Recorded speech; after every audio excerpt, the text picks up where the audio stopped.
ይላ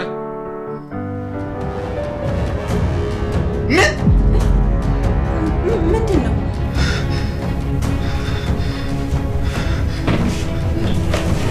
አጉቲ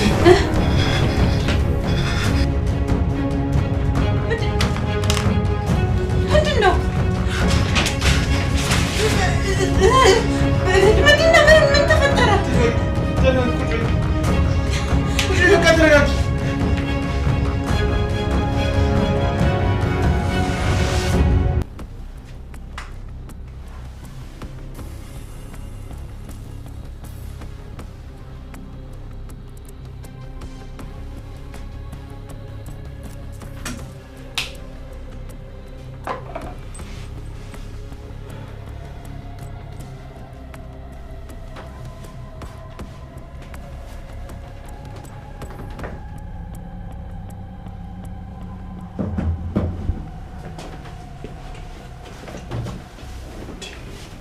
በሰላም ነው በዚህ ሰዓት የመጣው? አዎ ሰላም ነው። እንዲሁ መነጋገር አለብን። እሺ ስትመጣ በጥንቃቄ ነው የመጣው አይደል?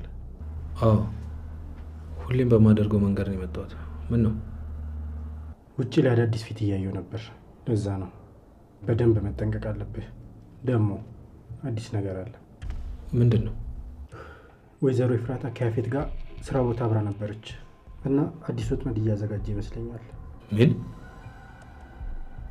እንደዚህማ አይሆንም። ወይኔ ናታን፣ እንደዚህ ማድረግ የለበትም። አንተ ተረጋጋ።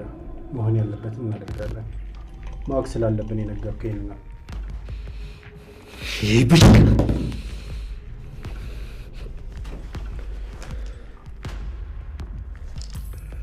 ማን ነው? አላውቀውም። አዲስ ቁጥር። ሄሎ ሄሎ፣ አቶ ናታን እንዴት ነህ? ይሄ ናታን ስልክ አይደለም። ጥሩ ነው። ማንነት መቀየሩ ያን ያህል የከበደ አይመስልም። ኦ አቶ ያፌት ምን ፈልገህ ነው በዚህ ሰዓት? ምን እንደምፈልግማ ታውቃለህ አይደል? ስለዚህ በምፈልገው ነገር ላይ ብንደራደር አይሻልም? ካልነገርከኝ በምን አውቃለሁ? ምንድን ነው የፈለገው? የምፈልገውማ የራሴን የሆነ ነገር ነው። በስራ ቋንቋ እንናገር። ምንድን ነው የምፈልገው? የወሰድክብኝ ሴቶች ለመመለስ። ይቅርታ፣ ሴቶቹን መመለስ አልችልም። ይገርማል፣ በጣም ፈጣኖች ናቸው። ከጠበቅኩት በላይ ገቢ እያስገቡልኝ። ናታን በደንብ ስማኝ። የኔ የሆነን ነገር ትመልሳለህ። በምላሹ የምፈልገውን ነገር ጠይቀኝ።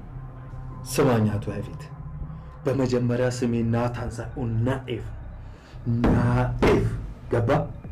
ሲቀጥል እኔን ስታወራኝ ቃላቶች ማትመርጥ ከሆነና ስታወራኝ ማትለማመጠኝ ከሆነ ስልኩን ለመዝጋት እገደዳለሁ።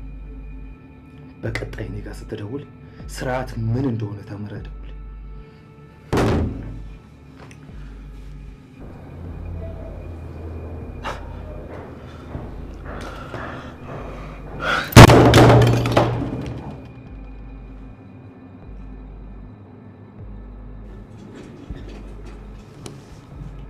አማራጭ አጣ ይመስለኛል። ቢሆንም ግን ያፌት የሚታመን ሰው አይደለም። አዎ በድንገት ተነስቶ ምን እንደሚያደርግ አይታወቅም። ስለ አቤል ተብዬው አንዳንድ ነገሮች እያጣራው ነበር። እንዴት ነው? አንተ ምን ያህል ታውቃለህ? አይ ብዙም አላውቀውም። በቅርብ ነው ያወቅኩት። ሲታይ ራሱ ስርዓት አልባ እንደሆነ ያስታውቃል። ምን ስለሱ አዲስ ነገር አገኘ እንዴ? ቆይ እሱን በደንብ አጣርቼ እርግጠኛ ልሆንና አሳውቃለሁ። እሺ ጥሩ።